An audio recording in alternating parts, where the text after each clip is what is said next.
como el primer punto es que el Estado moderno requiere de información, a diferencia de otras formas de organizaciones, ¿no es cierto?, que están mucho más basadas en relaciones cara a cara y redes donde la gente se conoce. En situaciones modernas y complejas, la información es básica para el funcionamiento del Estado, ¿no? Por la complejidad de las situaciones que enfrenta y como una manera básica de actuar sobre la finitud y la incertidumbre. O sea, el Estado sí actúa sobre esos temas que parecen tan filosóficos, ¿no? Entonces, el tema de la incertidumbre es crucial al Estado y las políticas buscan, ¿no es cierto?, dar respuesta a aspectos de la incertidumbre de la vida de las sociedades y de las personas. En general, el Estado trabaja con una lógica de probabilidades para enfrentar la incertidumbre. Al Estado le interesa, ¿no es cierto?, saber la probabilidad de ocurrencia de fenómenos. Y por eso las estadísticas, por eso los censos, las encuestas, en fin, una idea de probabilidades. ¿Qué probabilidades hay de deserción, de pérdida de curso, en fin, de todas las variables y elementos que ustedes conocen? Ahora, aquí hoy día hay una gran crítica, ¿no es cierto?, a cómo el uso de estadísticas y el uso de categorías por parte del Estado, pero también de las ciencias sociales, ha simplificado y ha caricaturizado enormemente la sociedad y ha olvidado aspectos cruciales de la sociedad, ¿no es cierto? Bruno Latour me parece que es una persona básica con su idea del actor red, ¿no?, de reponer otros aspectos en la toma de información para pensar la sociedad. Y entonces, como la gran pregunta que yo me hago frente a este tipo de información más de carácter probabilístico y de estadística es dónde están las personas de carne y hueso. Entonces, tú me decías que tenía ahí. Ok, entonces yo creo que de alguna forma la etnografía tiene esa virtud, y no creo que sea lo única, ¿no? Pero la etnografía tiene esa virtud de que busca reponer el punto de vista de las personas, ¿no? Para mí esa es su característica más fuerte y en general, pero no siempre y necesariamente, busca poner un interés por la cultura. Entonces, en este marco, ¿qué es una etnografía, no? Es un conocimiento minucioso, porque es minucioso, es detalloso, en fin, es como los arqueólogos que con el pincelito hacen sus excavaciones, ¿no? Y van sacando con un pincel unas cositas que uno dice a dónde vamos a acabar con todo esto, ¿no? Entonces generan un conocimiento cualitativo que está siempre basado en el campo, o sea, o en el contacto con las personas, así sea virtual, así sea, digamos, de situaciones de punta, así sea sobre el espacio, así sea sobre temas del desarrollo de la ciencia y la tecnología. Es decir, no significa, el campo no significa los lugares recónditos. El campo significa un espacio concreto, localizado, espacial y geográficamente, ¿no? O sea, por ejemplo, todo el tema virtual ha generado una necesidad de hacer trabajos de conocer todo lo que está pasando alrededor de él.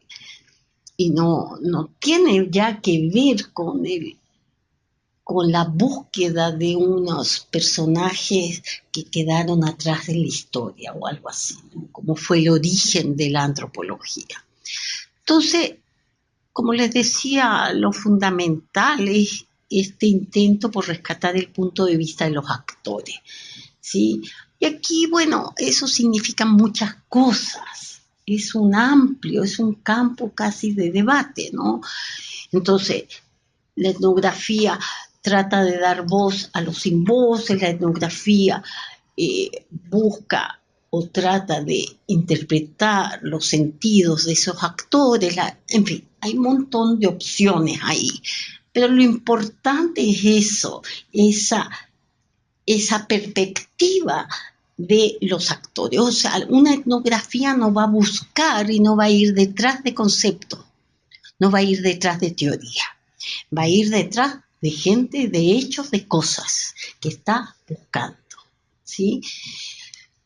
Entonces se basa en el uso de un conjunto de instrumentos que rescatan. Esto no es,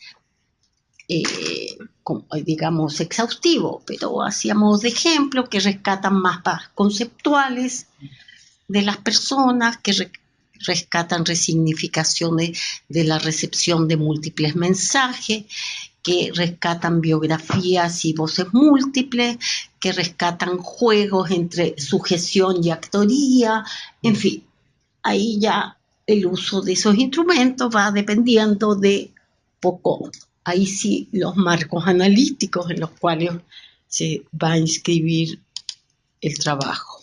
La etnografía, esto es lo más importante, no buscan ser representativas. Y aquí viene una tensión fuerte con la gente que hace decisiones de política o que debe tomar decisiones. Es decir, sus decisiones no van a estar basadas como argumento, es que la mayoría dice.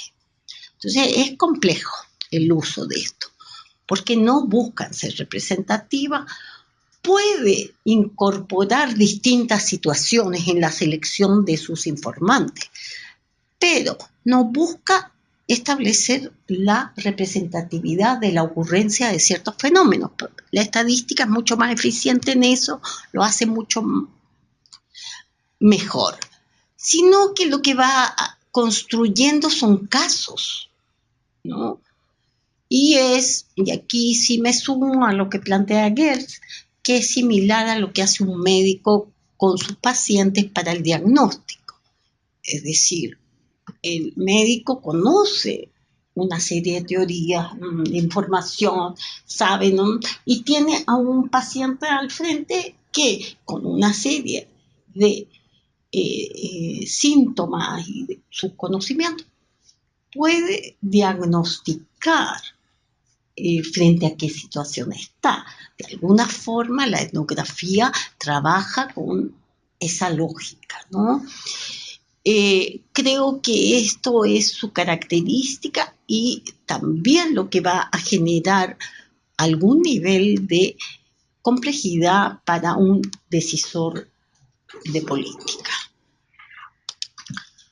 Tiene otras características, pero en este campo quería poner esto, en el campo de las decisiones de política.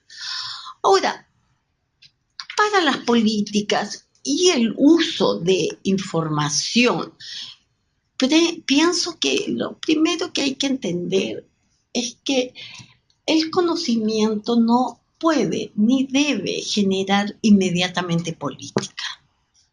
¿Sí? Que ahí existen una cantidad de mediaciones múltiples y que se van elaborando a través de distintos procesos. En nuestros países en general hay una falta de mediaciones y el Estado, con todas estas políticas de educación superior, lo que está buscando es a veces adelgazar mucho las mediaciones y está queriendo siempre que las investigaciones y la información se transformen inmediatamente en política. Y pienso que ahí hay que decir, a ver, paremos un momentito y vamos de a poco. Ahora, ¿qué es lo que yo plantearía así para una persona, digamos, acorralada? Voy a poner tal vez, porque voy a hacer carrera y y estamos todos en esto, porque yo soy profesor y yo me siento acorralada todos los días porque me piden cuenta de tanta cosa. A mí me parece que es re importante para personas que toman decisiones de política hacer procesos compartidos y deliberativos de la interpretación de esa información. O sea, no es solo ya un asunto experto o de una disciplina, sino que también es un asunto de generar una conversación en torno a esos conocimientos, ¿no? Y hacer entonces estos procesos deliberativos de interpretación. Y una cosa que me parece importante es el permanente enriquecimiento de los procesos, o sea, que está llevando adelante una persona que tiene en sus manos decisiones. Entonces, de los procesos de diagnóstico, de seguimiento y de evaluación. Y entonces, esos procesos, me parece, en esos procesos es muy importante contar con el punto de vista de los locales, por decir, de el punto de vista situado, ¿sí? Y entonces, no pensar que el conocimiento se genera de una vez para siempre y para todo, ¿sí? Porque las políticas generan efectos no previstos y muchos, más de lo que se cree, ¿no? Dicho esto, voy a tratar de dar 3 ejemplos de cosas, de cómo las miro, con eso podemos abrir como la conversación. Un ejemplo tiene que ver con la incorporación de aspectos culturales a las políticas medioambientales. Esto hace parte de mi tesis de maestría acá sobre el vertedero de los Errázuriz en la estación central. Algunos de ustedes se acordarán de lo que fue el vertedero, un lugar, o sea, una implementación sumamente polémica, especialmente cuando en un momento sale gas por las cañerías de agua de las casas, especialmente de las casas que estaban alrededor del vertedero. Yo cuando hice mi trabajo de campo, lo hice ya cerrado el vertedero y ya había pasado esto, pero no había pasado del todo, ¿sí?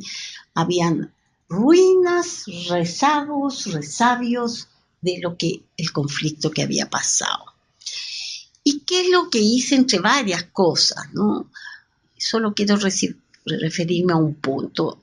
Es el mapa conceptual de las personas alrededor del vertedero sobre la basura. ¿Y qué es el hallazgo de esa etnografía? El hallazgo más importante es la asociación que tenían las personas de la basura con la pobreza por un lado y con agentes patógenos por otro. O sea, digamos, son sujetos que han sido socializados, entrenados, ¿no?, en las ideas más higienistas del mundo moderno, ¿no? Y Chile en eso ha sido sistemático, a diferencia de otros países que uno puede decir no es tan sistemático. Chile ha sido sistemático. O sea, a toda esa gente se les dijo, ustedes tienen que ir tienen tener sus casas ordenadas, limpias, pulcras, porque la pobreza es una cosa y la limpieza es otra cosa. Y lo importante es la limpieza.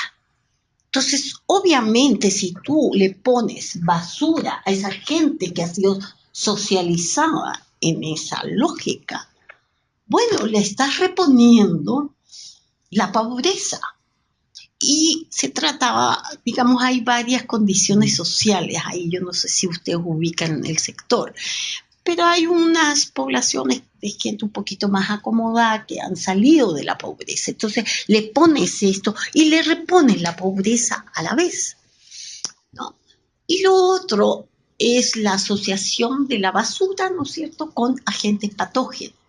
Es decir, una idea pasteuriana, ¿cómo se diría?, de la enfermedad. Es decir, nosotros todos estamos enfermos porque la basura genera agentes patógenos que respiramos y nos enfermamos. O sea, lo que genera mucho más son ratas y otras cosas, pero también eso. Entonces, estas dos construcciones claves de el higienismo estaban ahí, entonces tú tienes un escenario en donde uno entiende perfectamente la sobrereacción y la reacción legítima de las personas con poner y estar cerca de la basura.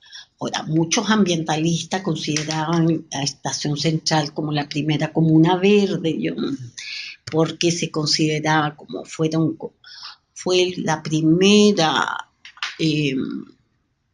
¿cómo se llama?, caso legal que se constituye con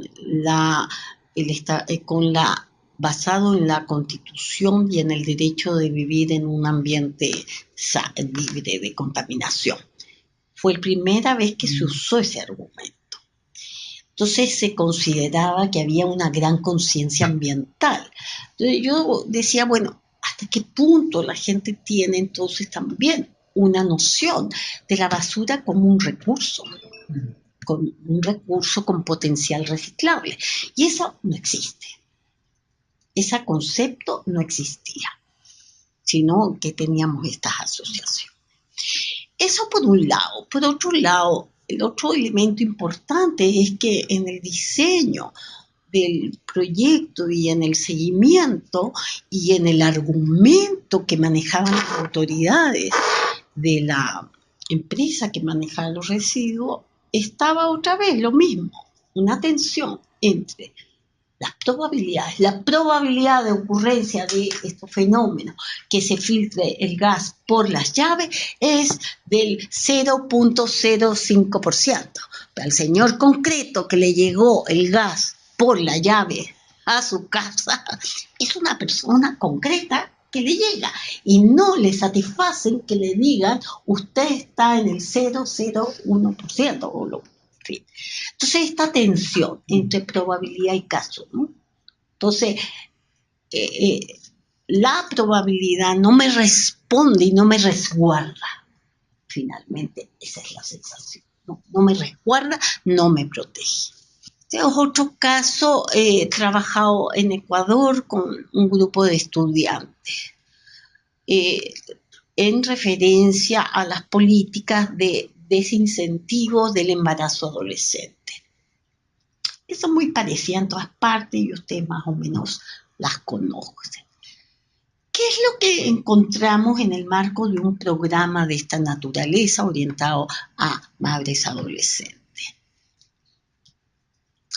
Primer hallazgo importante fue que esas chiquillas consideraban que ellas tenían reconocimiento y eran acogidas en la medida en que eran madres.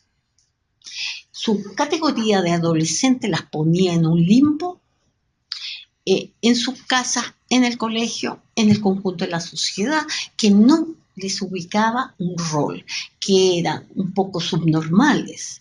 No eran adultas, no eran niños, eran in between todo y nada. Entonces, ya. Y ellas consideraban que el ser madre las ubicaba claramente en una categoría y ellas se sentían muy respetadas por esa categoría. Entonces no tiene, muchas de ellas, todo este peso que han dado estas políticas de desincentivo del embarazo adolescente, ¿no? El otro hallazgo importante del trabajo etnográfico es que estos programas concebían a estas chicas bajo parámetros de familias nucleares. Es decir, la situación post-embarazo, de posparto, digamos, era reintegrar a estas chicas, ya fuera con sus padres, reintegrar a estas chicas con su novio, en fin, tratar de que hicieran otra familia. Y lo que encontramos es que estas chicas iban generando una cantidad de situaciones familiares muy novedosas, lo que llamaron una de mis estudiantes esta idea de familias bricolaje. Es decir,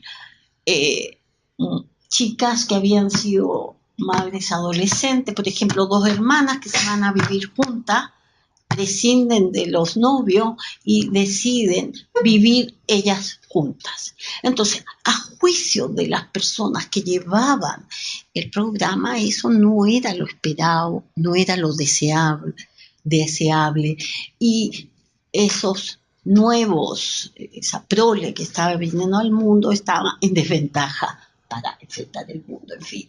Entonces, todo esto llevó a discutir con los hacedores de política una necesidad de repensar algunos aspectos de estas políticas, ¿no? Entonces, y un reconocimiento de los nuevos tipos de familia, que en el caso de Ecuador fue muy importante en la reforma constitucional, y funcionó por una época y después se volvió a la familia más tradicional. Y hoy día estamos ahí muy fuertemente. Pero hubo un momento de apertura a familias compuestas entre personas del mismo sexo, en fin, distintas situaciones, un abanico mucho más rico. Y también entonces fue crear nuevas formas de integración, de reconocimiento y de respeto de estas mujeres, de estas chiquillas adolescentes, es decir, darle un estatus no de transición, no de lo que vendrá, ¿no? Sino una legitimidad. Esto es más difícil. Yo creo que ahí no llegamos a muchas cosas, a puerto. No sé qué han seguido pensando, porque yo acompaño por un rato, después me voy a otra cosa, sí, en fin. Lo que hemos tratado de pensar es ¿para qué me puede ser útil estudios etnográficos para decisiones de política? Y en este juego complejo entre información estadística, de representatividad y de probabilidades de ocurrencia de fenómenos, que es completamente anónimo, que no interesa Pedro, Juan y Diego, ¿sí? Pero que me sirve también para tomar decisiones. Yo no estoy diciendo que debamos votar eso, pero de manera complementaria, la etnografía me permite poner el punto de vista de mis interlocutores o de los sujetos de esa política y poner sus puntos de vista para tanto para el diseño como para el seguimiento, como para la evaluación de esas políticas y también para la gestión. Porque lo que yo estoy proponiendo es que en este proceso de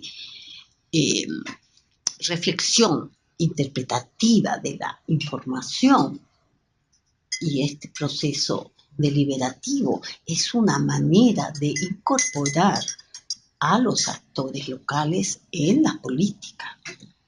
Entonces, creo que por ahí va la virtud de un enfoque etnográfico. Muchas gracias.